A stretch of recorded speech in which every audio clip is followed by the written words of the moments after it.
Мен Серікбай Мансұр Қараоба орта мектебінің 4-ші сынып оқушысымын. Шәкәрім Құдайбердіұлы.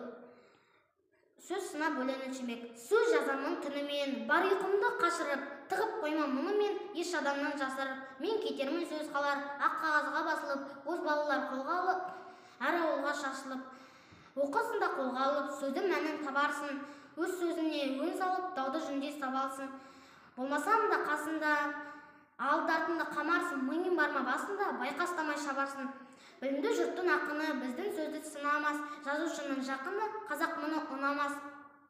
Сынатасын өзіңді, мені түтім құрамас, өлген кісі сөзіңді сынама деп сұрамас. Сынасын деп жазғанмын, сынама деп жатпаймын. Мені қазақ мұның қазғанмын, айтқанымнан қайтпаймын. Қазақ шыншыл болса екен, болмаса деп айтпаймын.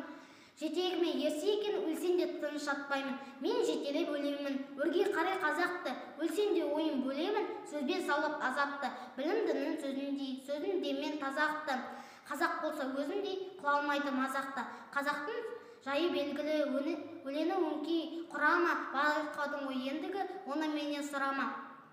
Ауылым қонды нұраға, мінген аттың сұралы, керексіз сөзбен бұралы, қазақ сөйтпей тұраман.